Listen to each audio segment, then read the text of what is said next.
Hi, and welcome everybody to this Friday's edition of The Lounge. How are you all doing today? I am so excited about tonight's guest, the fall. We talked about it. I talk about it all the time. Say hi. Also, if you're in the comments, you're being a little shy tonight, make sure you say hi. Let us know you're here. Let me know how you're doing, and let me know how everything is going with you with this shift of powerful energy coming from 7 planets in retrograde, Mercury in retrograde, shifting into the fall, all of these moon phases. We have so much going on. And the fall, is definitely one of my favorite times of the year. I know some people love the summer. I'm not a big fan of the summer heat, and I love the crisp leaves of the fall, the hot apple cider, the bonfires, the leaves, the darkness, the going within, the comfort of the blankets, the hot tea, the gloves. I don't even know what I'm saying. The gloves. That's like winter, but like if you put on gloves near a bonfire just so you don't get burned. I don't know. Just gloves. Okay, so anyway, we're in a period of manifesting, but in the last month or so, the last month and a half, there's been a lot of really strong gusts of wind energy that's propelling us to move faster than we want to. And normally, within a Mercury retrograde and 7 other planets in retrograde, you normally feel the slowdown where you can't really move that fast. But the juxtaposition of these two energies going together, it's like you're moving so fast and you can't stop that energy of feeling like you have to catch up with the motion, but then it almost feels like you're not going anywhere. And the frustration of things kind of moving, like not able to make plans for anything, you know what I mean? Because everything keeps getting moved around.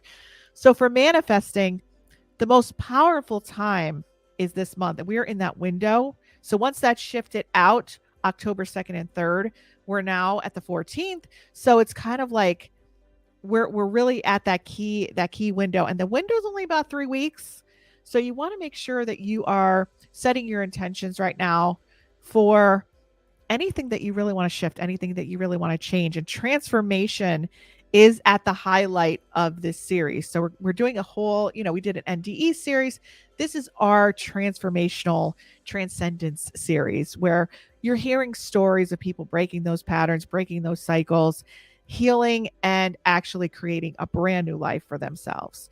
And you know how passionate I am about breaking those cycles, whether you've come from a history of trauma, maybe you've just had a difficult childhood, if you've had some situations when you were younger in your early energy environment that maybe made you highly sensitive to energy now, and you find yourself just not able to really make that next leap into that next level of energy where you feel like you're really having that fulfillment in your life.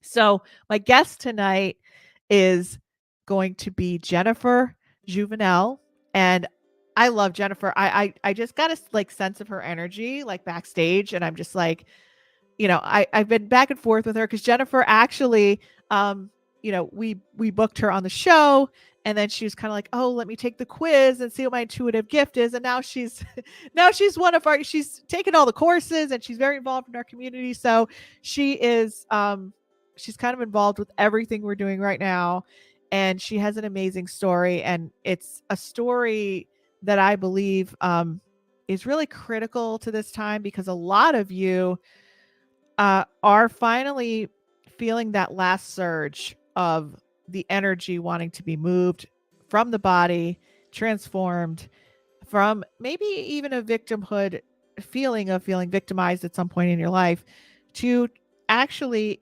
taking that energy and alchemizing it into empowerment. And that's what we're going to talk about tonight. So let me tell you a little bit about Jennifer, and I can't wait for her to come on. And as usual, we'll be having some specials at the end of the show, so make sure you stick around to hear about our little promos and specials with our guest. And also, you can always write in the comments a question you might have or something you want to ask me or Jennifer. And I'll be giving my commentary on what we're talking about. But this should be a very interesting, in depth interview. And it's not often that I get to talk to somebody we talk to people on the show that say they have some of the skills to make trauma or your cycles, your negative patterns a little more comfortable. But I don't see a lot of people come on the show that actually broke them. So I want to find out, what she did and how it happened and how it can benefit you. And remember, we talked about the quiz that I have, that if you want to be part of what we're doing, if you want to grow your intuition, or if you want to really find that power in growing your intuition, I'm just going to put a link in the description for you to take that quiz, and also in the comments. And it's free, and you can take the quiz and find out which is your dominant strength, which is your dominant intuitive strength. And that's the first step to get started with building your intuition. And then if you want to sign up with us or do anything with us with our intuitive development classes and workshops, this is the first step to get started, because then you kind of get a sense of what you are, what your dominant strength is, and how you can either dip your toe in the pool or dive in the deep end, however you want to do it, or just take that and run with it. Either way, this is a wonderful opportunity. So you can see the link in the description. And if you're watching on YouTube tonight, make sure you subscribe to our YouTube channel. And if you are on YouTube, make sure you subscribe to Facebook at Medium Marisa Liza Pell, because that's where everybody kind of interacts. That's where our large community is. And you could come on and we'll bring you on the show, bring your comments on the show. And you'll also get notified if you subscribe on YouTube when we are going live with our weekly forecasts, our monthly forecasts, and the lounge every Friday night. So let me tell you a little about Jennifer, and I can't wait to welcome her to the show. So let me bring up her information, and I did have it up here. All right. So Jennifer is a Native American French author born in Hollywood. I mean, just those three things alone, it's like, wow, we're taking a couple different things about Jennifer that are like so out in left field, and we're combining them. It's just, that's pretty cool. Native American French, Hollywood. Doesn't really go together, but I like it. Raised in Detroit. Okay, so now we're adding another element, which is like, what? Hollywood, Detroit, and fashioned in France. So first of all, just from the first sentence, I'm already intrigued. I already need to know how this combination is working out in her life. As a survivor of childhood sexual abuse, Jennifer fell prey to the traumatic victim-predator pattern for many years. And I want to ask her about this, because I don't think I've ever heard the terminology victim-predator. So I want to see how that plays out in an adult pattern. The early abuse and later re-victimization caused Jennifer to seek escape first through 2 failed suicide attempts in her teens. And I want to ask her about that and see, did the divine intervene there? Did she have a moment where she felt God or the angels or her guides around her pulling her out of that dark space? That's very interesting to find out. And later, she struggled with drugs and alcohol, which is very common for people who have had a traumatic past and who are dealing with trauma. Despite the fog of her 20s, Jennifer earned a Bachelor of Arts degree in theater from, awesome, me too, from Wayne State University. Moved to Paris at 23. I went to London. You went to Paris. We could have gotten the channel, met up, where she lived before eventually moving to LA to pursue her lifelong dream of acting. Well, you went to LA, Jennifer. I went to New York, but then I became a medium. So here we are. You just don't ever know what acting will lead to. It was, and that doesn't sound good. It's more like sounding like, oh, I'm an actor, a medium. That doesn't sound good. But yeah, like theater is awesome for people that, are kind of like intuitive, actually. It allows us to take on and channel different roles, and it's actually very healing. So it was there that the early childhood trauma caught up to her. Of course, I'm not surprised that the early childhood trauma caught up to her in LA, where everybody's traumatized and addicted. So, and that whole energy is just crazy as you look into it more and more. The repetitive cycles of substance abuse, depression, and panic attacks, I went through that, became untenable, leading to a dark night of the soul and a moment of surrender, beautiful, that caused Jennifer to finally stop everything and focus on healing. It was at this moment that her journey into the light truly began. Can't wait to hear about that. Now, 6 years later, Jennifer is releasing the unexpected byproduct of her healing journey. There's always a byproduct. There's always a creative endeavor after that, right? Her debut novel, Daughter of Belial, and sharing her personal story publicly for the first time, which takes so much courage. I give her so much respect for getting out here and doing this. She talks with us today about how she approached healing from sexual trauma and how intuitively writing her book assisted in that process. And she channeled her book. I know because she told it to me. And that's how it all works with people like us, along with some expert tips on how you too can approach your own healing journey. Now, after she left LA in 2019, she currently lives with her debonair Aussie author husband. That sounds so cool, like romantic and like you have to put a film about that.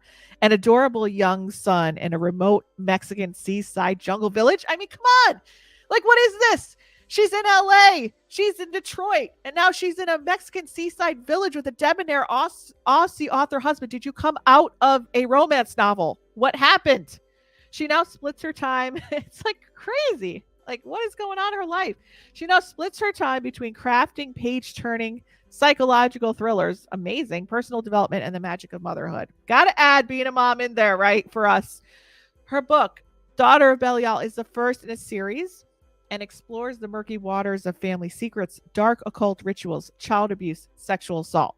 Among others, it has received top early reviews from Kirkus, along with a 5-star seat from readers' favorite, who called it a Machiavellian masterpiece. Released on October 10th, Daughter of Belial is available on Amazon and ebook, paperback, and hardcover, which we're going to get you to buy tonight because I said you should. Okay. Without further ado, let's welcome Jennifer to the show. How are you, Jennifer? Hi, thank you, Marisa. Oh, that was Absolutely. wonderful. I told you I'd make it good. We have to entertain with your information. So yeah, You're make so it good. entertaining. Actually, that's why I've become such a big fan of the show. You are always making me laugh. Oh, good. You know, we talk about such serious topics here. Hold on, I gotta put on this light because yeah, there we go. We talk about such serious topics here, and really, like, you have to infuse humor sometime in life, right? You just like, we talk about grief, we talk about people dying, we talk about abuse, we talk about trauma, we talk about people dying and coming back. I mean, having these horrific things. Like, if we can't laugh, like, what do we have? You know what I mean? Like, it's not all about like, I don't know. I was never a mind, body, spirit fair type of person, because you go in there, everyone's like, oh, everybody, let's all go up in the clouds and buy some crystals and let's meditate, and everything's a sound healing journey. I'm like, not for me. It's like the journey like kicked my butt, so let's like not like pretend that everything's all fine and dandy in this world, because it's not. No. So wonderful. Well, I'm so interested in your journey and in your book and everything that you have to offer. And we already know that you're intuitive, so we don't have to, that's already at the forefront. You're already very gifted individual with a lot of abilities, which naturally comes from a trauma background, that I talk about a lot. I learned that from you, actually. I didn't realize that Really? I just thought, oh, I'm born this way, but Yeah. in hindsight now, yeah, it makes sense. Well, yeah, and for if you're out there tonight and you're not sure what we're talking about, I'll just kind of briefly give an overview of that specific situation. But most people that are natural empaths and intuitive and are very talented, and if you're watching the show, you probably are, um, usually have had some sort of early energy environment, I call it, which there has been some sort of rupture to your energy, or some trauma. And it doesn't have to be like, a crazy thing. It could be like, you had to, your mom or dad was an alcoholic and you had to be the adult in the family, or there was a divorce, or you moved and you weren't ready, or you were, it could have been a small trauma.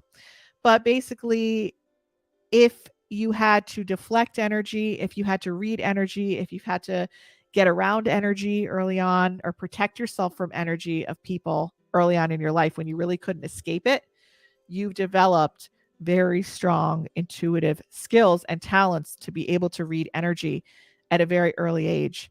So actually what happened to you, which may have been a burden at that time, is now going to be in your adult life, once we transition it to empowerment, your greatest gift. So if you have high intuition, there's a good chance you've had to monitor energy in your early life environment. So there's a lot of people who teach intuitive development, that just teach technique. And I used to, back in the day before I realized the personal work I needed to do.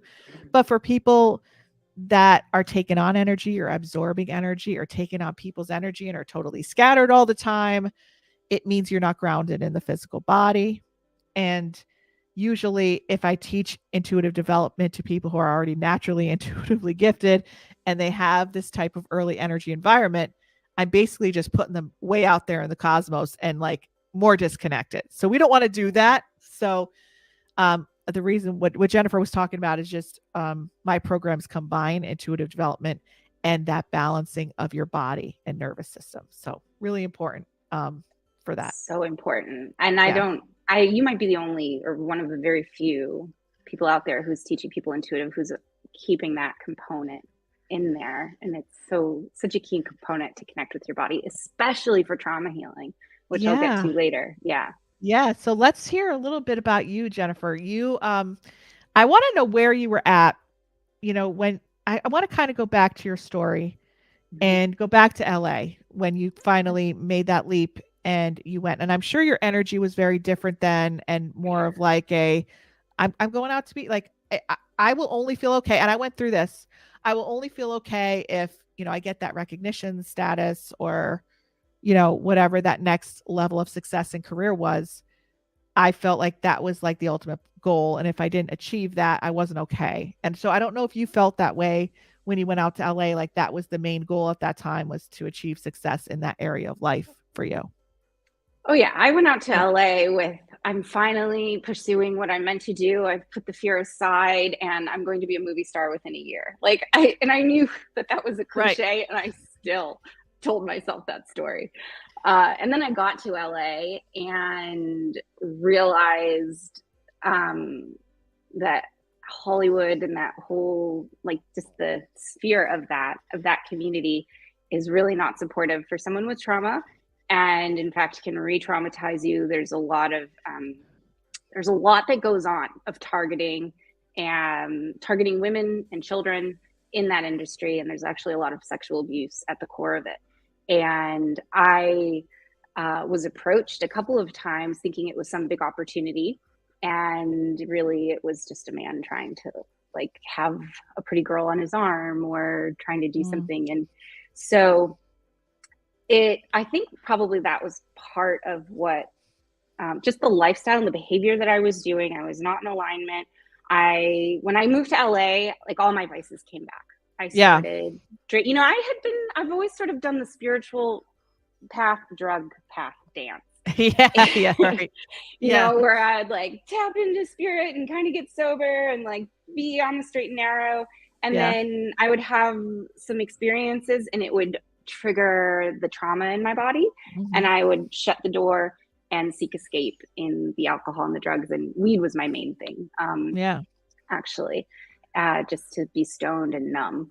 And so I did that. But when I got back to LA, or when I got to LA, it was like I was 17 again, which was probably one of the darkest periods of my life. And I was doing harder drugs again, like cocaine and Molly, and just I'm a dabbler. I was a dabbler. So just anything to escape.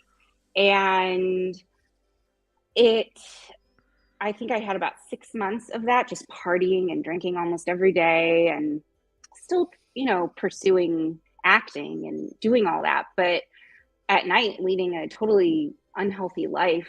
And so this was in 2015. And then come January 2016, I just got hit hard. It's that pendulum swing. All those highs that I had, those artificial highs, I got hit with the lows. And I started having panic attacks again, which I hadn't had in years.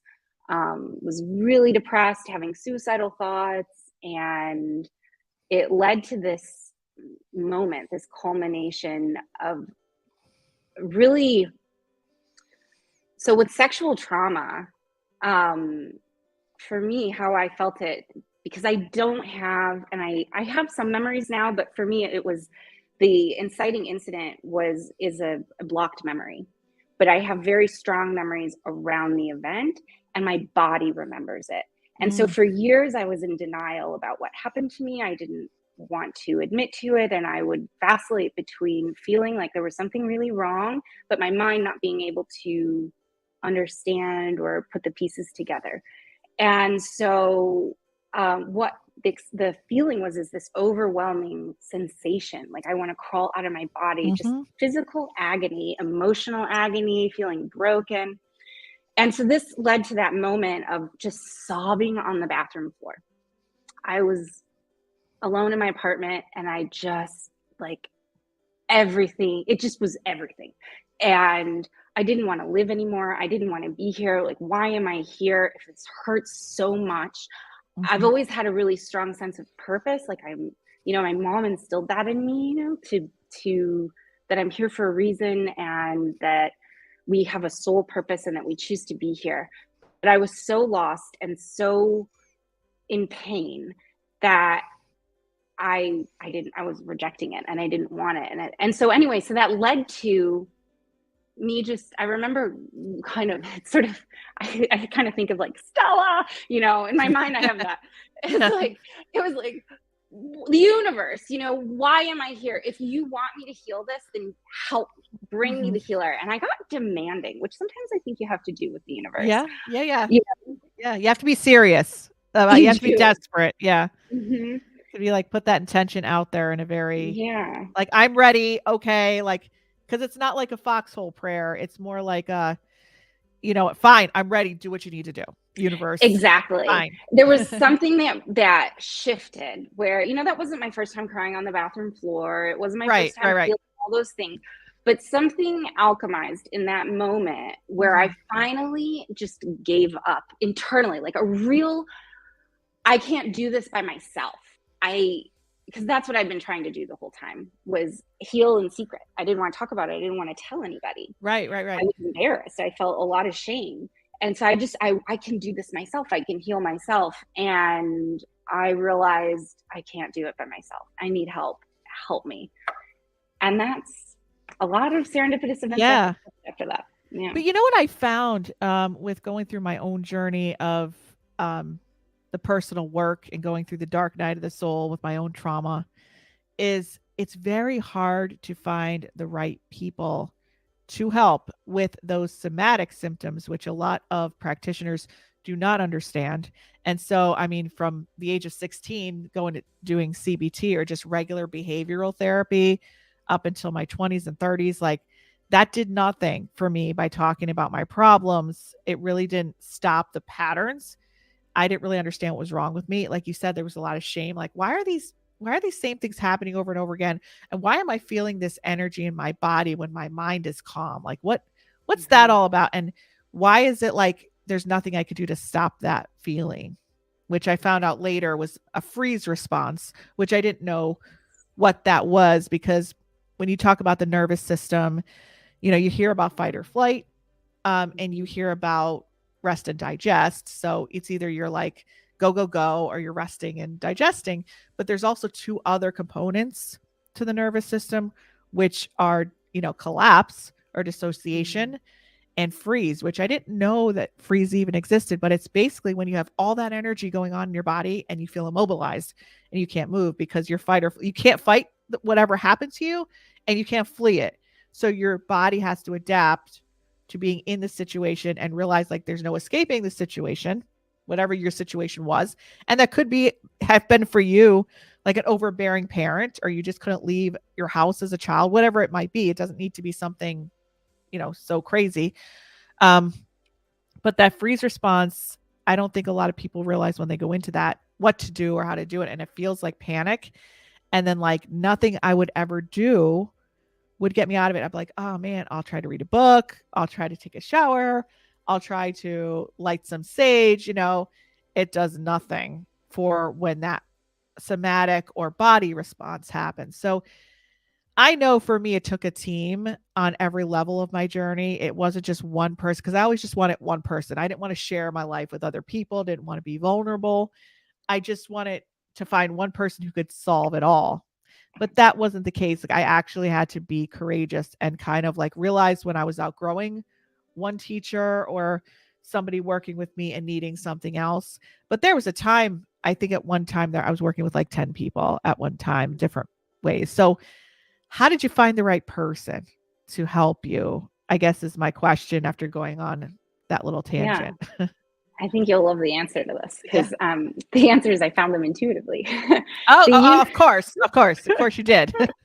Yeah, the universe literally brought me the people that I needed. Very, very magical. So, but I want to comment first on what you said about normal behavioral therapy and what I learned when I started working with a somatic therapist, which really I'll talk about that. Is that talk therapy can actually re-traumatize you, and Yes. you're just going Yes. over it in the mind. Yeah, and so right. So how did I find the people? Yeah, they found me. So I made that call to the universe, and then uh, shortly, maybe within a month or two, my hairdresser said, "You need a job." I wasn't really working that much at the time. She said, "You need a job, and one of my clients is looking for an assistant. She's a relationship coach, and I think you two would get along great." So I started working for her, and she really helped me to transform my life. She is the one who told me to change my behavior in order to change my life, which was a novel idea because I had until then been trying to work from the inside out. And she told me, "No, when you're first starting, that's too hard. You have to work from the outside in." And sometimes it's a lot easier to start to change small behaviors, and then you're giving the universe a different message and you're changing your vibrational field. And so then you start to attract different people and different circumstances.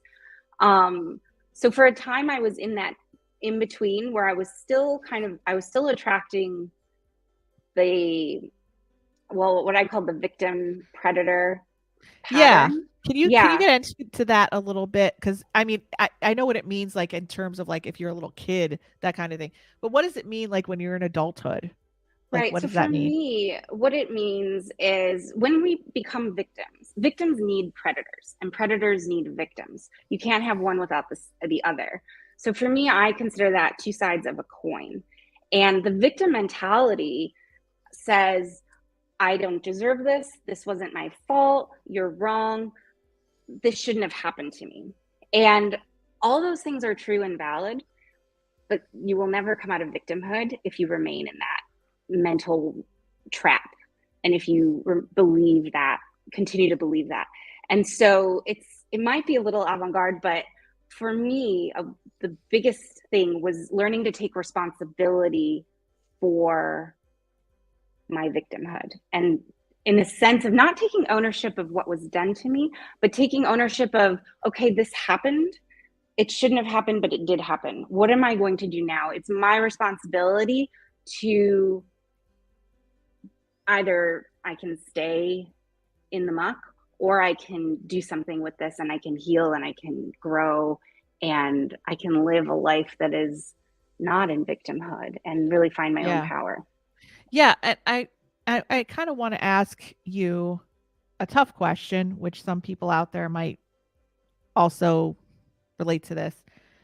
But why do you think people do hang on to that? Is it the only justice that they feel that they have is by holding on to, that this wrong, obviously that's horrible what happened to you, and you almost feel like if you let it go, it almost like makes it invisible, Mm-hmm. maybe like it didn't happen, and so then giving some you're giving somebody freedom, I guess, in your mind from that. I don't know. I guess I have to ask you like that question. Yeah, it's a combination of things. I think for sure there's that. There's the, like, if I don't hold on to this and remember it, who will? And you don't want to let the other person off the hook. Right, right, right. Forgiveness is a huge thing.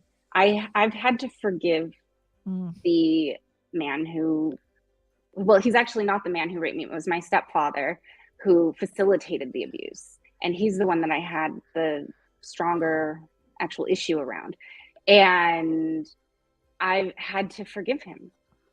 I don't want to talk to him, but internally, I had to forgive him because if I'm going to let it go and not allow it to affect my life anymore, I have to be able to find a place of peace. Now, you can't just say, "I forgive you," and that happens. Yeah, right, right. Right? It doesn't work that way. So I only just recently did that, actually.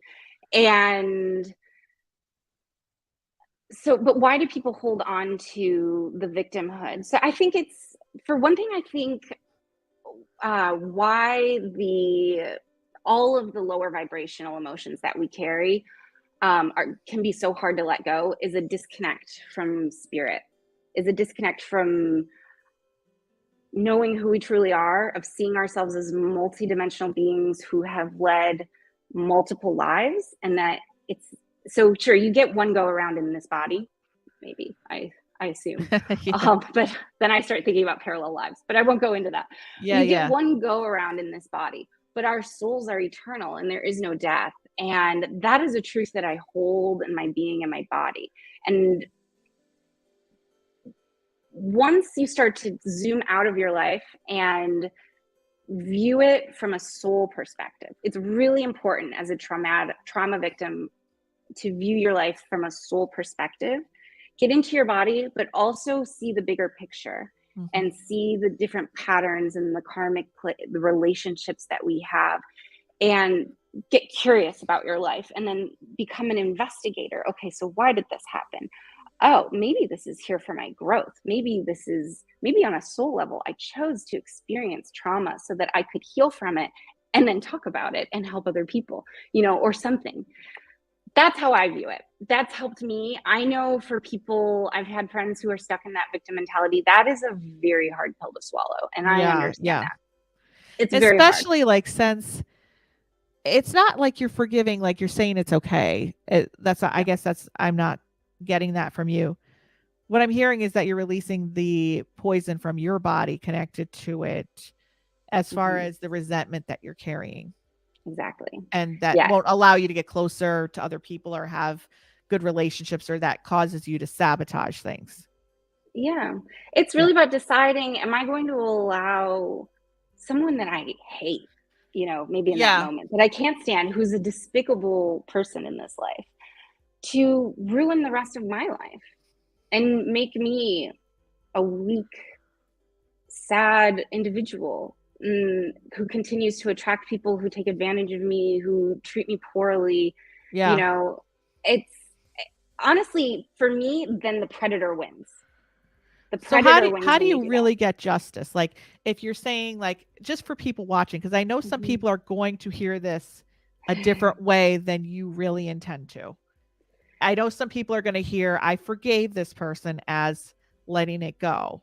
But that's Yeah. not what you're saying. So how would one person feel like this happened to them when they're getting justice? That justice is served and that the wrongdoing, you know, was vindicated. Like how will they feel that way?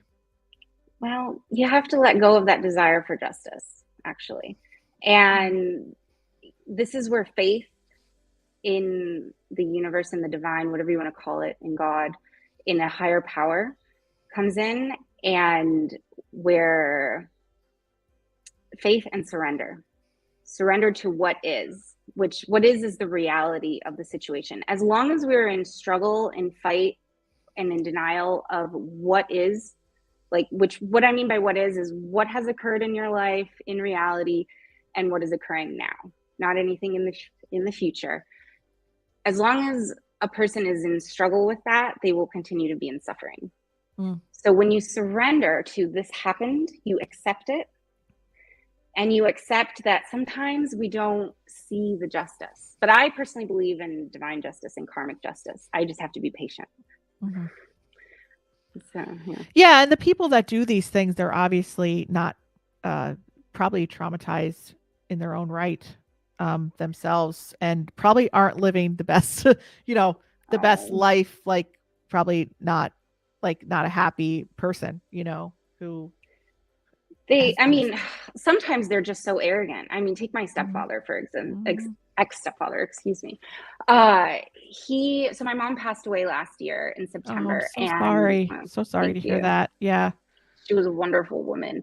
But they'd been divorced since I was 12 years old. Never heard from him again. We always called him the a-hole. They had Or worse. yeah, I gave birth shortly after she died, so I wasn't able to travel to where they had a memorial for her in Detroit. And a lot of people from her past came, and he had the audacity to show up. He spoke at her memorial and talked about how he was married to her. He does not have any shame at all about what the role he played in the abuse. I don't even know if he remembers it. And that was really hard for me. I wanted to ban him from initial. I went through a lot of emotion because I heard ahead of time that he was going to be there. I wanted to ban him. I was creating a lot of drama in my head around it. And then I just, breastfeeding is a beautiful, beautiful thing because you just, when you have a newborn, like you just lie there. It was so meditative. And I would have a lot of intuitive insight come to me while I was breastfeeding. And I had this thought of just like, oh, that was your mom's karma. That's not your karma. You've let that go. You're done with this. If he shows up, then he shows up. And this is not your memorial. You're not going to be there. This was her life. She chose to be with that person. So let it go. So I did. And it was the day of the memorial. I tuned in briefly, just in time as luck would have it, to the time where he decided to get up and start speaking. And I got hit with his energy. And I was like, why did I do that? And I closed the computer and I had to process all of the stuff. I had all this gunk come up. And it was through processing that I out loud later on, a few days later, said, I forgive you. I forgive you. And I felt it that time. I really felt it. And I felt this. See, when you start doing this work, there'll come a moment. It's only a moment. The healing happens in these moments. And every other time it's kind of the drudgery and you're doing the work and you're going about your life. And the universe is bringing you people and situations to activate you. And it's such a smorgasbord of, life and healing. But when I did that, it's just whoosh, I felt it. And that's how I knew it was true, because it was just whoosh. And there, that weight was just gone. Okay, so I have to bring you back to just a comment you just made. I have two questions, just so I don't forget. The first one is, you had mentioned in the beginning that this was a blocked memory. So there's people that are watching, I'm sure, that they know something happened, but they don't know what it is. So how did did you ever, like, how did you know it was your stepfather if it was a blocked memory? Like, how did you figure this out if you don't remember it? So the memories around certain events, and specifically related to him and with the abuse, are very vivid and very clear. And it's actually those memories that haunted me. And the not knowing. And so I remember so I was 9 years old and it was supposed to be my first sleepover. And I was going over to, a friend of his had a young daughter who was a little bit older than I was. And she had actually already been doing some things with me that were not above board. Right. I realize now it was like to prepare me. And so I only remember arriving at the house. It was very dark and there was a light at the top of the stairs. And then boom, it's gone. And then I remember immediately after, I was very upset. I didn't know why, but I wanted to go home. And I remember dialing my phone number and calling my mom to come pick me up. And they picked me up. I remember they had gone to the opera. And then they picked me up and my stepdad was in the driver's seat. And I get in the back seat behind my mom. And he turns around and I'll never forget, he had this glimmer in his eye. And he said, "Did you have fun?"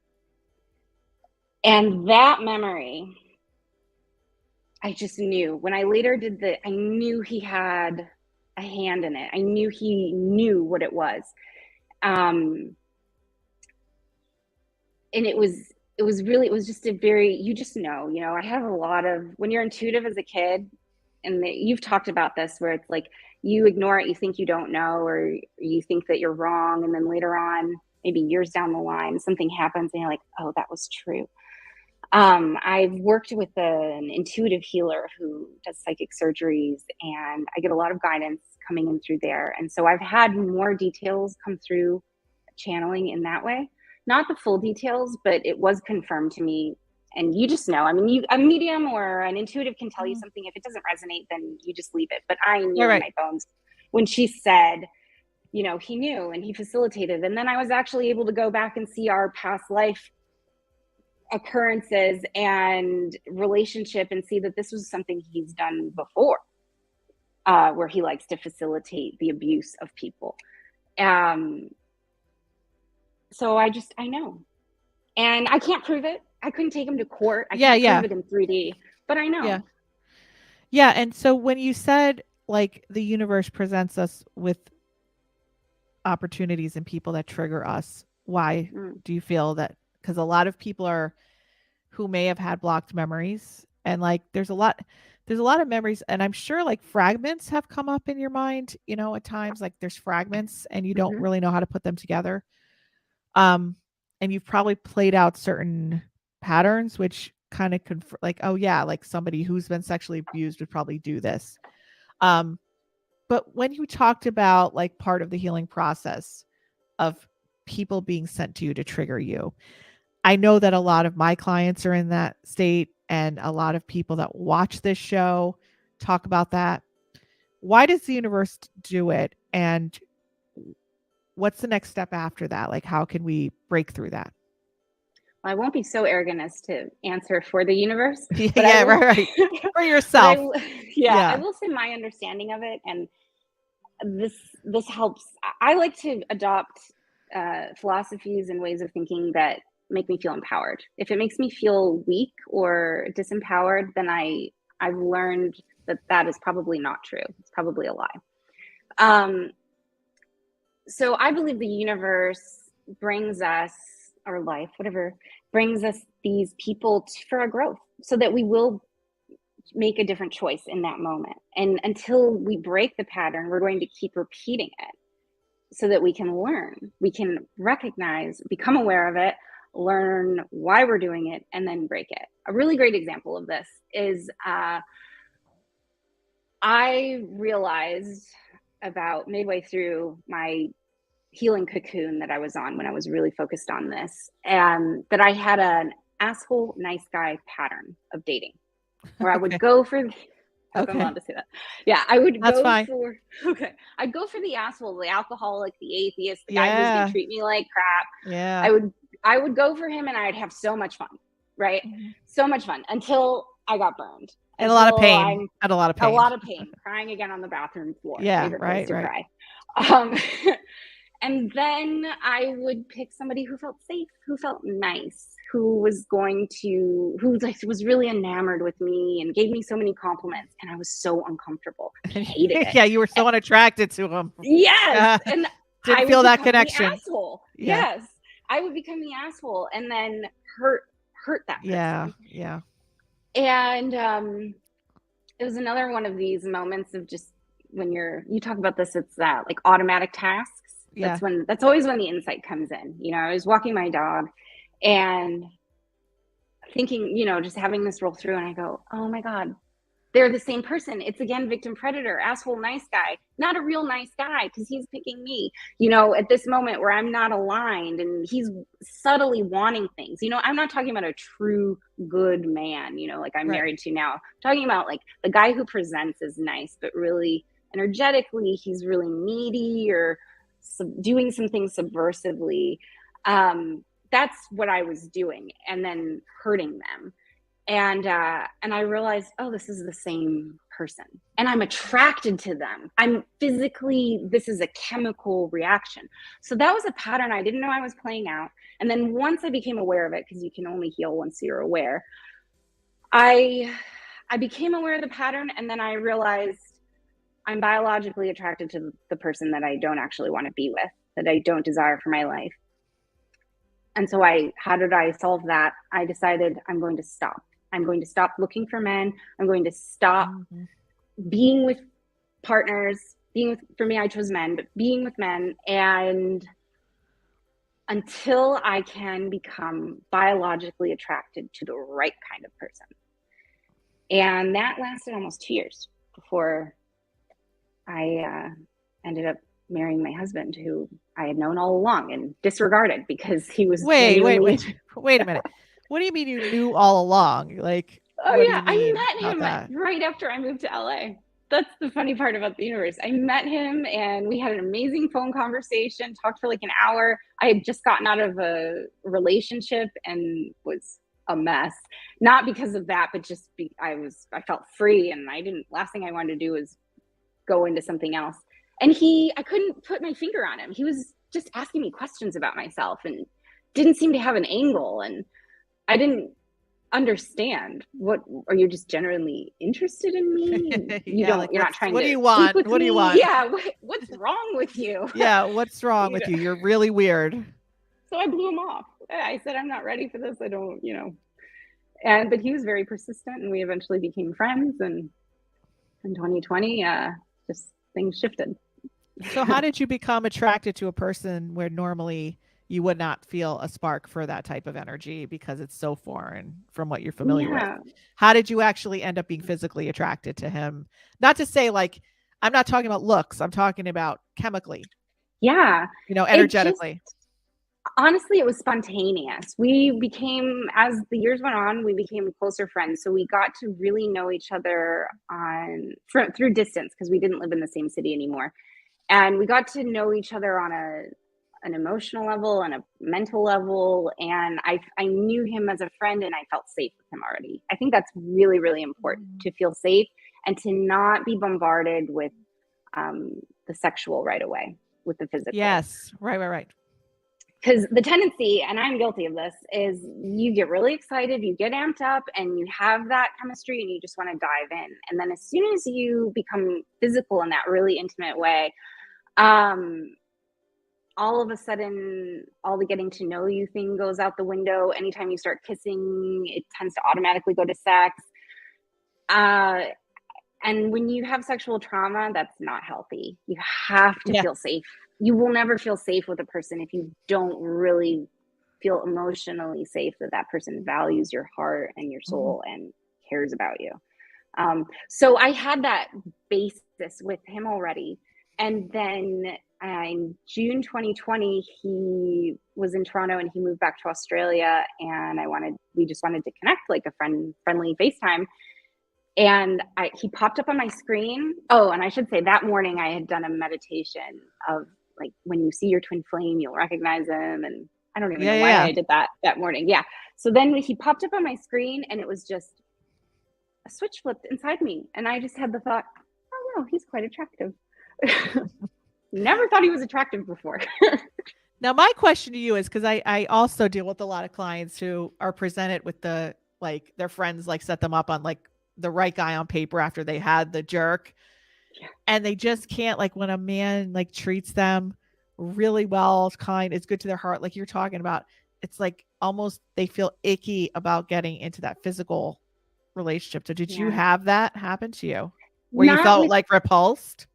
Not with him, but that's because I had done the work prior. You have to purify your vessel first. When your body has only ever known that other sensation and thinks of it as familiar and right, when you know in your mind and heart that it's wrong, you have to retrain your body. And if you keep having casual sex or getting in and out of relationships that aren't right, without having enough space and the intention to really cleanse and purify your body, and also to be doing the inner work and healing and releasing the trauma, then your body is not calibrated. And so your body is always going to reject that. Yeah. So what can people do? And then I want to get to how people can buy your book as well. What can people do to find somebody to help them with this? What should they be looking for? Because they'll be watching this and be like, oh yeah, that's me. But what do I do? So what kind of person or practitioner should they be looking for to start facilitating this inner work that you're talking about? I would recommend beginning by, you can make a mental list or write it down, a list of what kind of person you'd like to work with, their qualities, not necessarily their profession or what have you, but the qualities of, so for example, I knew I wanted to work with a therapist, but I didn't know really anything about what kind of therapy I needed. When I was first starting out, I wanted to work with a therapist. So I started creating a list in my head of her qualities. I wanted a therapist who was connected to spirit, who wasn't just coming from the traditional method. And I had Mhm. other sort of criteria. So I think it's really important to get clear about the kind of person, how you'd like to feel. I wanted somebody who was really smart, who wouldn't let me off the hook, Mm. because I'd had that experience before with a therapist who just agreed with me. And then I would, Yeah, yeah. You manipulate them real quick. yeah, Yeah. very fast. Yeah, yeah. So make a list of the kind of person you feel could help you. And then ask the universe to bring them to you, or you can do some research if you're like that. But if you're more of a kind of person where things just show up in your life when you need them, I think it's really important to simply put out the request and the desire and then have it attract it. But if you're more a person who needs to initiate, then create that list and start doing some research. But I always recommend, like, don't go to 20 different sites. Put your intention out there, do the search, and then look at the list of what comes up on the website if that's how you're searching, and then go with the one that you feel like you get a hit. And oftentimes that's the right one. It's I would always recommend just a really intuitive approach. I'm glad your listeners are intuitive, because Yeah. it doesn't lead you wrong. I've followed my intuition my whole life on the big decisions, and that is one of the biggest things that's helped me. But if you want to get into technical things that can really help for trauma, somatic therapy, I think, is a must, right? So Yeah, I did yeah. that list, and then I started driving for Uber, and I gave a ride to my therapist, and we started talking, and Wow. she's like, "Oh, I'm a therapist, and I specialize in trauma." I'm like, "What? Oh, I'm looking for a therapist." Wow. So that's what happened. Yeah. And she wasn't taking on new clients, but we had such an affinity that she took me on. Oh my Um, goodness. That's a great story. yeah. Amazing. So somatic therapy, so that's what she did, and that's where I learned. It really gets you in touch with your body. I did Vipassana. That was the first thing I did when before I just knew I needed to get better, but I didn't even really have a clear idea around what that was. I did a 10-day silent meditation retreat. And when you have trauma, like, the thing with Vipassana is I kind of intuited and skated my way in magically. The universe helped me with that. Um, they don't have a great support for trauma, but there are other ones that do. But something like that, where you go away and you do a retreat and you have I think the silence for me really helped, and you're meditating and you're in this really supportive environment that you don't have to worry about making food or doing the dishes or even making your bed, like anything. You just get to be supported and sit in your own energy and meditate Mhm. and go for walks in nature. That brought me in touch with my body for the first time, and with the trauma, the sensation of the trauma. And I Mhm. felt it like a weighted blanket. And that was when I knew, like, oh gosh, I really need help. And that's when I sought therapy after that. So something that really gets you in touch with your body, if you want that intense experience, or if you'd like a more gradual somatic therapy. And then psychic surgeries. Um, Healing the energy bodies. So finding someone, a really trusted practitioner who has that strong intuitive connection, and works with beings, really high beings of love and light. I work with someone who is incredible, and the psychic surgeries that I received, that I had a tear in my auric field that was bringing in all kinds of things. I wasn't Mm. protected. Yeah. And that was from the trauma and Yeah. so I'd been walking around for years with that. Um, Healing the energy bodies really assists in accelerating your healing, and everything that you're doing in the 3D realm, it will amplify it. And also, I think if we only try to work with the physical realm and don't address the energy bodies, um, if they're damaged, then it will, at a certain point, you're going to get halted. You won't be able to go further. Yeah, no, that's a good point. I think people might be like, "What? Oh my God, I have to do all this stuff." So let's just start with the basics, like what Jennifer was talking about. Put the intention out there to the Yeah. universe, write that list, and tell the universe with conviction, "I'm done. I want help. Make it happen." And believe me, it will, because I've done it twice in my life, and it put me and when I was ready, and it put me through a journey. So Jennifer, thank you so much for all of your wisdom and knowledge. And I'd love to have you come on again. You're just wonderful. Oh. We have to start wrapping up the show, unfortunately. But if you guys have any questions for Jennifer, or you want to just share your own experience, please feel free to put it in the comments. I know we didn't get to people's questions, but we had so much to talk about tonight that we will be answering questions on the once we get off the stream and getting on the replay. So if you're watching it on the replay, feel free to write whatever you want to write. We will be responding. I just want to share how you could get in touch with Jennifer and get a copy of her book, which is the I'm not going to say it right, Daughter of Belial. There, Yes. Belial. And you can go to her Facebook page, which is Jennifer Juvenile Author. You can follow her on Instagram at JJ Juvenile. J Juvenile. Yeah. Juvenile, JJ. But you could just pause this video, take a little, screenshot and go there. And these links will all be in the description. So you can always just click them in the description of the video. I mean, everything, if you just put her name in on every platform, you're right there. The great thing is that there is a promotion going on right now. Started October 10th. And for our viewers only, it's going to be going on for 2 weeks. So come on. Like, seriously, if you have $1, not even $1 to spare, which I'm sure you throw away more than that, like in the garbage a day, get her book for 99 cents. Are you serious? Like, this is such a great deal. So I'm going to have this link to Amazon Books. You could just put it in Amazon. You could write the title out, but we're going to have the link in the description.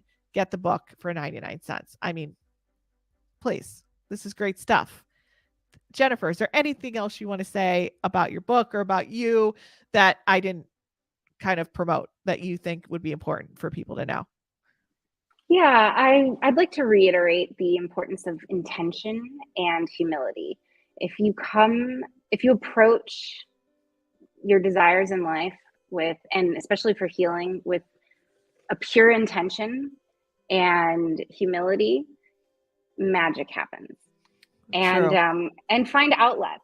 My book came about because writing was an outlet for me, and I channeled it, and it was hugely beneficial. So find outlets. Writing down, I do brain dumps. Writing down, just stream of consciousness writing, can really help with anxiety, and just keep going. Don't get discouraged. Keep going. Awesome. Well, you're such a beacon of light. I love your energy. I love what you're bringing to the table. I think you have so much to offer people. And I think, I'm sure that somebody out there tonight, if not many people, were inspired by your story to say, if she can do it, I can too. And people might not say that up front because they don't want to post it publicly or they don't want to write a comment. But the reality is that you made a difference tonight in somebody's life. And somebody out there is going to heal from trauma because they've seen you talk about yours. So, and once it's true, and once they break through and heal, their children will heal, their spouses will heal, and it will affect more than just them. It will affect 20 people around them, So you're just by affecting one person, you're healing many. And I guarantee you someone out there tonight you would not ever know. You might not ever know who they are, but you've helped somebody out there tonight, maybe even many. So thank you so much for coming on. Thank you, Marisa. Thank you so much for having me. Absolutely. Everybody, this is Jennifer Juvenelle. I probably pronounced that wrong again. But and we will see you next week for the lounge, and during the week for our the weekly energy forecast, the monthly energy forecast coming out tomorrow.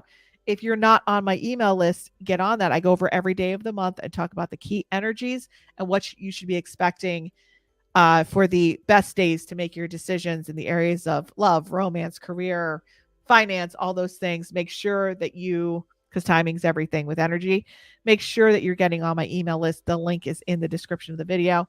And once again, if you want to get a hold of me and come and join us and Jennifer in our intuitive development workshops and classes and connect to your own inner wisdom, which is so imperative to making those decisions. No one else can tell you what to do. Only the information resides in you.